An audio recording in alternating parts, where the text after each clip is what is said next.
Olá, está começando o Direito Sem Fronteiras. 65 anos atrás, em plena Guerra Fria, era criada a OTAN, a Organização do Tratado do Atlântico Norte. Em 1991, a guerra ideológica entre os Estados Unidos e a antiga União Soviética terminou. A OTAN, não. Qual é, portanto, o papel da organização hoje? E quais são os principais desafios para este século XXI? Para discutir este assunto estão aqui os nossos convidados, o professor de Direito Internacional Joanisval Gonçalves e o professor de Relações Internacionais Carlos Caiquiolo. Antes, como sempre, nós vamos conferir uma reportagem sobre o tema da semana. Com o fim da Segunda Guerra Mundial, duas grandes potências iniciavam um longo ciclo de disputa pela hegemonia política, econômica e militar no mundo. Os Estados Unidos, de um lado, defendendo a expansão do capitalismo, e a União Soviética, de outro, disseminando o ideal comunista, acabaram por desencadear a Guerra Fria, um conflito não armado que durou até o início dos anos 90. O embate entre os dois países significaria talvez o fim da vida na Terra, já que ambos tinham armas nucleares nas mãos. Nesse contexto, em abril de 1949, surgiu a Organização do Tratado do Atlântico Norte, a OTAN, um bloco militar liderado pelos Estados Unidos. Com sede em Bruxelas, na Bélgica, a organização nasceu com o objetivo de prevenir e defender os países membros contra eventuais ataques externos. Essa previsão de auxílio quando qualquer integrante do grupo sofre um ataque armado foi usada, por exemplo, em 2001, logo depois do atentado terrorista em Nova York, nos Estados Unidos. Na época, tropas lideradas pela OTAN invadiram o Afeganistão. Pois é, antes de mais nada, eu agradeço a participação de ambos aqui nos estúdios da TV Justiça para falarmos a respeito destes 65 anos de criação da Organização do Tratado do Atlântico Norte. Aliás, a gente acaba até entregando a idade, de certa maneira, um pouquinho, porque eu me lembro muito bem de um cartaz que fazia propaganda da OTAN na época, que era o desenho de uma figura humana estilizada com um escudo com as bandeiras dos países que compunham a Organização do Tratado do Atlântico Norte na época, e com a seguinte frase: o preço da liberdade é a eterna vigilância. Essa realidade marcadamente ideológica, como nós vimos na reportagem, podemos dizer que ela é muito diferente da realidade que nós temos hoje, do ponto de vista do cerne dessa organização que existe há 65 anos? Bom, a OTAN de hoje, ela realmente é diferente da OTAN que foi criada em 49. É importante lembrar que o contexto de criação da organização de 1949 é na Guerra Fria, é o início da Guerra Fria. Em 48, a gente tinha visto o bloqueio de Berlim, quando os soviéticos fecharam a cidade de Berlim e o abastecimento de Berlim Ocidental era todo feito pelo ar. Isso foi uma situação muito tensa entre os aliados ocidentais e os soviéticos. Em 49, nós vemos a primeira bomba nuclear soviética também. E em 49, a gente vê a criação das duas Alemanhas, da República Federal da Alemanha e a República Democrática Alemã. Então, a OTAN está naquele contexto de disputa bipolar entre Estados Unidos e União Soviética. É algo diferente do que acontece hoje. Uma questão interessante, professor Carlos, é que, particularmente, esse ano, inclusive, ele marca determinadas datas. Por exemplo, o ano em que se fala dos 100 anos da Primeira Guerra Mundial. Sim. E, surpreendentemente, esse tema, que já foi tema, inclusive, de um debate aqui no Direito Sem Fronteiras, ele ganhou cores novas exatamente nesses 100 anos, o que não se esperava. Muitas coisas relativas à própria Segunda Guerra também, à época dos acontecimentos, elas não eram talvez tão claras. E há um dado que, na pesquisa para o programa, confesso que me surpreendeu também, que a própria União Soviética, em determinado momento, ela tentou fazer parte do bloco, do bloco militar. Isso significa que estas cores da Guerra Fria, elas ainda não eram tão claras naquele determinado momento, como são, ou como passaram a ser ao longo de todo esse período denominado de Guerra Fria? Eu acredito que as cores, como o professor Joanisval mencionou, estavam bem delineadas, né? Já havia aquele confronto ideológico entre capitalistas e comunistas, socialistas, né? O que ocorreu, na verdade, foi até interessante essa pesquisa que eu fiz, que eu não imaginava que havia acontecido isso, mas a União Soviética, então, ela vai propor a ser mais um membro do bloco a partir de 54. Mas o bloco, pensando em alguns critérios para admissão ao bloco, que inclusive se demandava a própria democracia como um dos elementos para ser admitido ao bloco, o bloco acabou recusando a entrada da União Soviética, e o que acabou deflagrando, de alguma forma, a criação do Pacto de Varsóvia já no ano seguinte. Seria, por isso, o período de 6 anos que diferencia a criação da OTAN, a posteriormente criação do chamado Pacto de Varsóvia, que faz frente exatamente. Seria mais ou menos esse o ponto de inflexão? É um momento de muita reflexão a respeito de para onde caminharia a humanidade, porque a gente tinha o mundo efetivamente dividido. De um lado, um bloco socialista, e tem mais um dado importante de 1949. Em outubro de 49, a gente tem a Revolução Chinesa. Então, a China, com uma parcela importante da população mundial, se torna comunista. E se torna comunista tendo a União Soviética como aliada. Então, a 49 está num momento de discussão. Qual é o futuro que nós queremos? E dentro disso que o professor Ricardo assinalou, a gente lembra também que os Estados Unidos deram uma forte ajuda por meio do Plano Marshall para a reconstrução da Europa. E ofereceram ajuda à União Soviética também. Mas, é claro, ao oferecer ajuda, se demanda uma determinada resposta que passa também por um processo de democratização, por um processo de mais liberalismo na economia de mercado, e os soviéticos se colocaram numa posição contrária a isso. Então, nós temos a União Soviética, por exemplo, se estruturando com o Pacto de Varsóvia, no início nos anos 50, a gente tem a União Soviética estabelecendo o Comecon em oposição à proposta do Plano Marshall no campo econômico, e a gente tem esse debate político se fortalecendo e a rivalidade entre os dois blocos aumentando. E é nesse contexto que a OTAN acaba surgindo, como você bem lembrou, um escudo do Ocidente com relação a possíveis avanços soviéticos. Tem mais um dado interessante. Em 1945, quando acaba a Segunda Guerra Mundial, nós temos algo em torno de 3 milhões de soldados norte-americanos em território europeu e 7 milhões de soviéticos. Em 1949, nós temos alguma coisa em torno de 300 mil soldados americanos e 7 milhões de soldados soviéticos. Isso revela uma presença forte da União Soviética no continente, efetivamente, eu digo sobretudo na Europa Oriental ali, e uma preocupação com o que fazer com aquela potência e com uma possível expansão daquela potência. Existe sempre um imaginário coletivo quando se fala de determinados temas, e no caso, particularmente, vimos até a nossa repórter, a Carolina Puga, fazendo a passagem em frente exatamente a um avião, um jato que era inclusive um dos jatos utilizados, embora se fosse uma aeronave brasileira no caso, mas era um dos jatos utilizados durante esse período, que era o Mirage da França, que fazia parte da organização do Tratado do Atlântico Norte. Mas existe um interesse, particularmente para as pessoas do direito, que é um outro, como se dá essa organização organicamente? De que maneira foi formatada a OTAN? É possível se resumir isso de alguma forma? Começou-se com 12 países membros, depois houve adesão posterior de outros países, inclusive da Alemanha Ocidental, já em 55, se eu não me engano, e, consequentemente, a partir do final da Guerra Fria, a adesão de outros países, e principalmente vindos do leste europeu. Tá?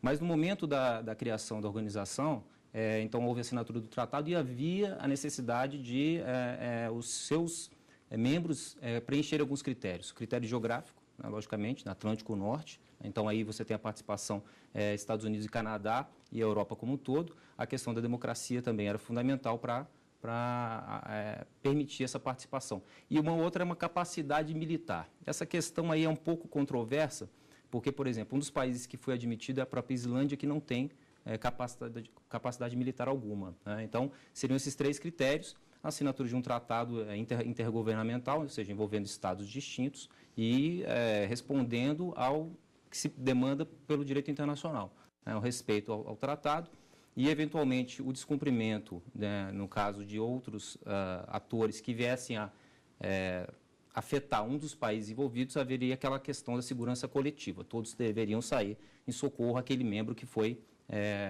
atacado. Em vários momentos, os dois lados engatilharam as armas, mas, numa perspectiva de fim de mundo, que era bem característica da época, felizmente não houve nenhum disparo. Ou, aí vem a pergunta, houve momentos em que houve conflitos especificamente, ainda de maneira controlada? O que a gente tem são momentos de grande tensão, porque, como o professor Ricardo lembrou, a OTAN é criada por meio de um tratado, e aí uma curiosidade, é o Tratado de Paris, ela é criada e a primeira sede é na França, mas logo depois, algum tempo depois, com De Gaulle, a França sai da OTAN.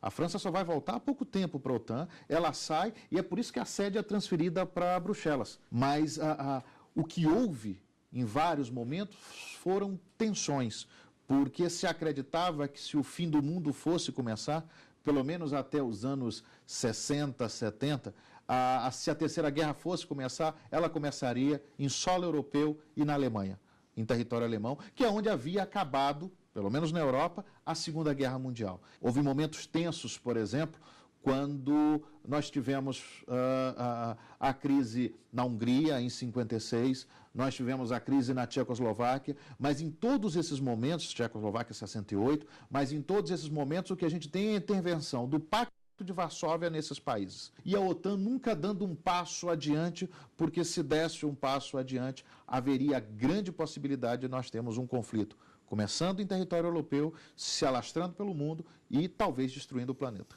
Então nós temos, na verdade, uma situação bastante curiosa. A OTAN efetivamente passa a atuar militarmente terminada a Guerra Fria. Sem dúvida nenhuma, sem dúvida nenhuma. Em termos de combate, efetivamente, empregos em larga escala, se é que a gente pode chamar o conflito do Afeganistão de larga escala, mas emprego efetivo de força, inclusive de tropas alemãs, a gente tem só depois da Guerra Fria. Porque à época da Guerra Fria, qualquer conflito envolvendo OTAN e Pacto de Varsóvia seria decisivo. Bom, acho que nós estamos entrando um pouco exatamente em relação à fase posterior à Guerra Fria, depois de 1991, quando a OTAN continua sendo uma realidade até hoje. E é sobre esse tema justamente que eu gostaria que os senhores nos respondessem algumas perguntas mais no segundo bloco do nosso programa, que vai agora para um rápido intervalo. E na sequência, nós continuamos falando a respeito do tema da semana, os 65 anos da organização do Tratado do Atlântico Norte. Não saia daí. A capital mineira vai sediar o primeiro Congresso Internacional de Direito Constitucional e Filosofia Política, que vai tratar do tema O Futuro do Constitucionalismo, Perspectivas para a Democratização do Direito Constitucional, de 4 a 7 de novembro, na UFMG, em Belo Horizonte. Informações e inscrições no site www.cursosieeventos.ufmg.br.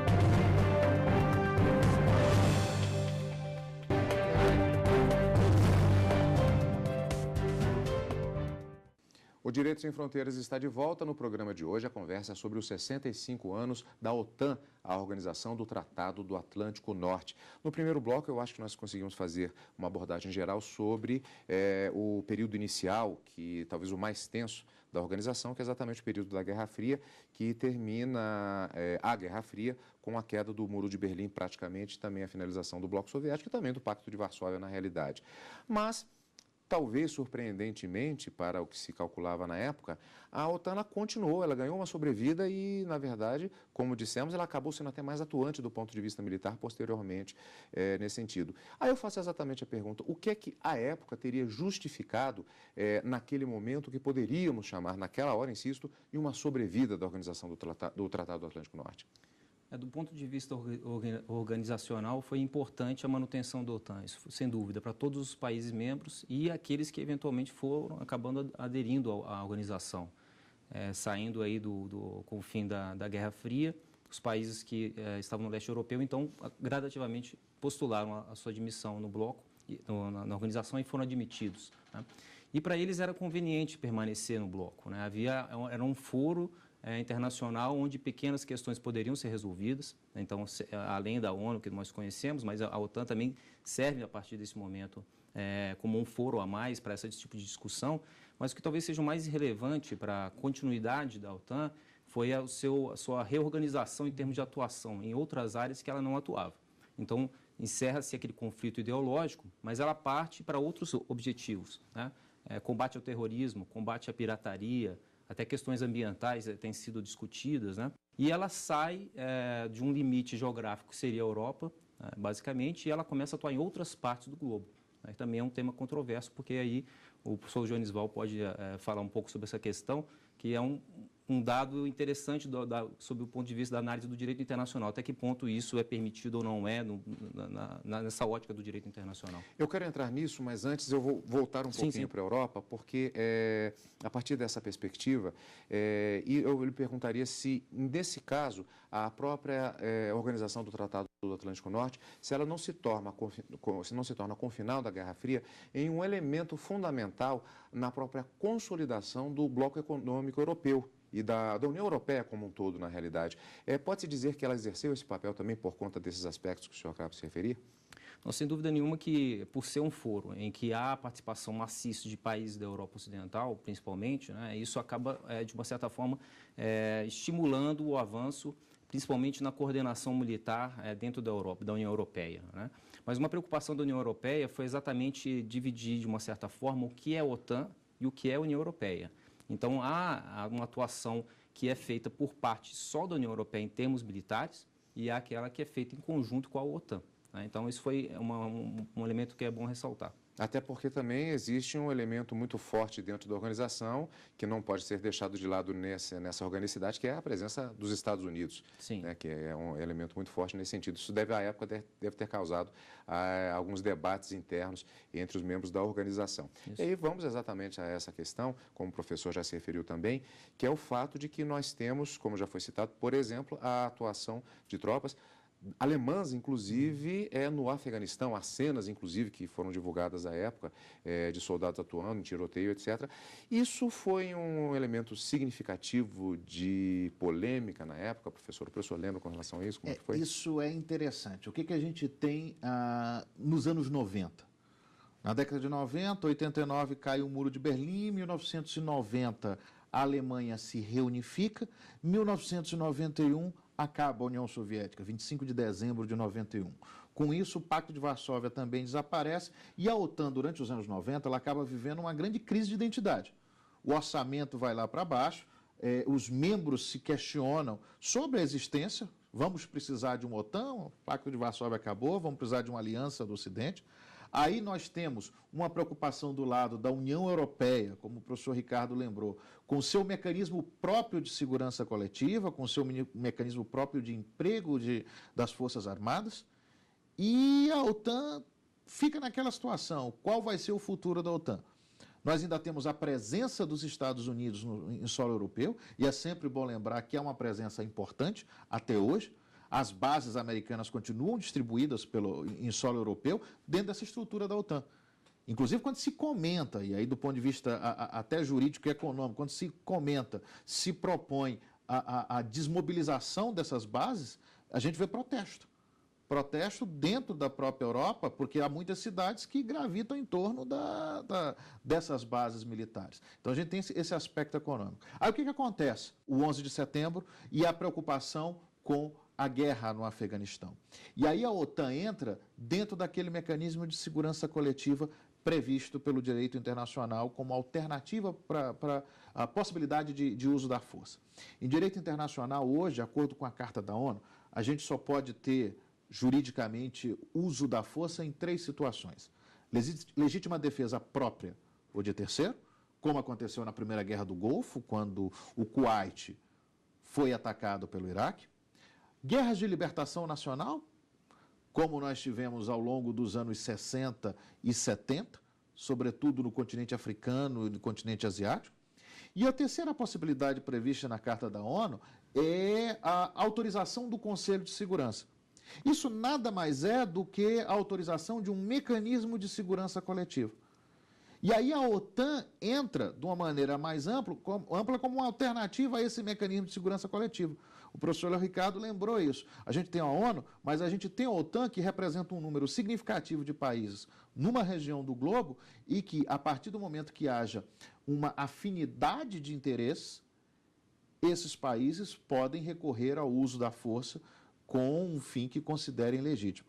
Daí a importância da OTAN começando a atuar em outros cenários fora do cenário europeu. Ou seja, a OTAN está a OTAN tem buscado se reconstruir, se reestruturar para atuar efetivamente como um instrumento de segurança coletiva. Mas a atuação da OTAN, ela necessita de aprovação da ONU? Não há necessidade. São duas organizações completamente distintas. De fato, são três organizações distintas. A OTAN, a União Europeia como bloco e as instituições da União Europeia e a própria OTAN. Ainda que tenham países que os países façam parte dessas organizações. Agora, eu vou citar um caso específico, que é o da intervenção na antiga Iugoslávia, em 1999. Naquele momento, embora não haja essa vinculação, mas houve muita polêmica em relação àquela situação. Sem dúvida nenhuma. A Iugoslávia é sempre uma questão muito delicada, porque, primeiro, é em solo europeu. Segundo, você lembra bem que nós estamos celebrando lembrando este ano, dos 100 anos da Primeira Guerra Mundial, que começou ali. Então, os Balcãs daquela região são sempre chamados de o barril de pólvora da Europa. E é exatamente na Iugoslávia que a gente vê, após a Guerra Fria, acontecimentos que só tinham sido vistos algumas décadas antes, durante a Segunda Guerra Mundial. Genocídio, guerra civil. A gente tem uma intervenção da ONU, a gente tem uma intervenção da OTAN e aquilo fica numa situação muito complicada, até que nós temos uma ação dos Estados Unidos ali e efetivamente se começa a pacificar a região. Nós falamos a respeito justamente dessa curiosidade, que é o fato de que há um crescimento, de certa forma. Tem até um dado aqui. Os países fundadores da Organização do Tratado do Atlântico Norte são originalmente 12, me corrijam se eu estiver errado nos meus dados aqui. Vou citá-los: Bélgica, Canadá, Dinamarca, Estados Unidos, França, Holanda, Itália, Islândia, Luxemburgo, Noruega, Portugal e Reino Unido, com o detalhe da França, que saiu em determinado momento. E temos outros membros posteriormente, que é Grécia e Turquia, a partir de 1952, Alemanha em 1955, a Alemanha Ocidental, no caso, né? A República Democrática da Alemanha, Espanha em 1982, 1999, Hungria, Polônia e República Tcheca, Bulgária, Eslováquia, Eslovênia, Estônia, Letônia, Lituânia, Romênia em 2004, Albânia e Croácia em 2009. E ainda mais, há países aspirantes, pelo menos 4 atualmente: Bósnia e Herzegovina, Geórgia, Macedônia e Montenegro. Existe uma possibilidade de crescimento ainda maior em termos de adesão de países, ou a situação atual da Europa em relação à crise da Ucrânia pode levar a um novo capítulo a partir daqui em relação à situação da organização? O que tem se debatido hoje, por conta da crise na Ucrânia, é exatamente a admissão, de uma certa forma, repentina, tanto da Finlândia quanto da Suécia, que não são membros, mas têm um temor por conta de uma história soviética, né, com relação à ex-União Soviética e, logicamente, com a Rússia, de um temor com relação à sua própria segurança. Então, é possível que, até o final deste ano, 2014, tanto a Suécia quanto a Finlândia acabem se tornando membros, né? Recentemente, o presidente Obama ele acabou de fazer uma declaração que não há pressa com relação à admissão de outros membros, né? Então, foi mencionada a lista de postulantes, né? Se eu não me engano, a própria Geórgia, ela deveria ter entrado na última leva, não foi isso? Mas ela havia um problema com a Macedônia para ser resolvido, então ela não foi admitida. Mas esse processo ele tende a um alargamento, né? Um alargamento com relação, principalmente, a esses países que o senhor mencionou, né? Mas eu não vejo um aumento na direção, quer dizer, aumento de participantes na direção das ex-repúblicas soviéticas, né? Eu não acredito muito nesse cenário, né? Infelizmente, o que havia em termos de cooperação que existia entre a OTAN e a Rússia terminou-se, né, por conta, agora no dia 1º de maio deste ano, por conta dos eventos na Ucrânia. Então, cessou-se essa cooperação que já existia. O grande dilema, o grande antagonista da OTAN sempre foi a União Soviética. E hoje a Rússia, na era Putin, começa a reassumir essa posição. Daí uma expansão que incomodou muito, que foi a primeira expansão da OTAN para o leste, em direção absorvendo os ex-membros do Pacto de Varsóvia, ainda na década de 90.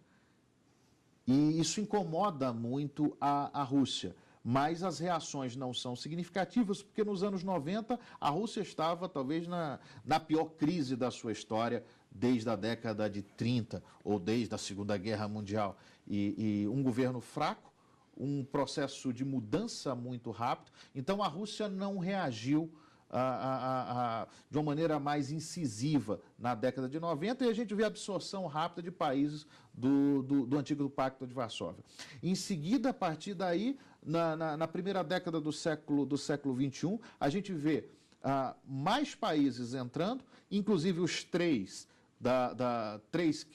estados bálticos, que pertenciam, que eram ex-repúblicas soviéticas, sem nunca ter sido, porque foram ocupadas pela União Soviética em 1940, mas foram as primeiras a se tornarem independentes também.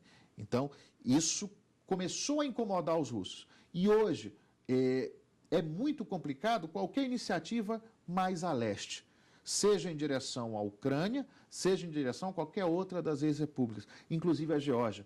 A Geórgia tem uma particularidade histórica. A guerra com a Rússia, em 2008, o fato da Geórgia ser o principal, dentre as ex-repúblicas soviéticas, aí descontando as repúblicas bálticas, o principal aliado dos Estados Unidos, ser um grande aliado dos Estados Unidos na região.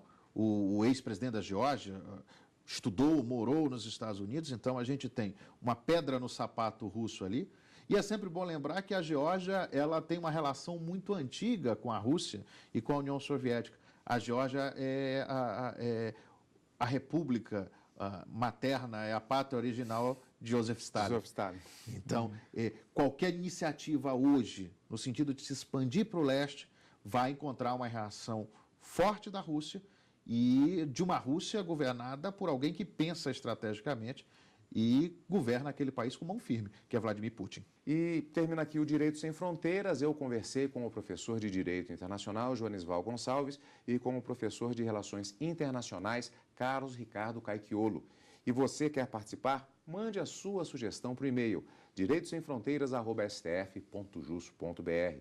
E para rever esta e outras entrevistas, basta acessar www.tvjustiça.jus.br. Tchau!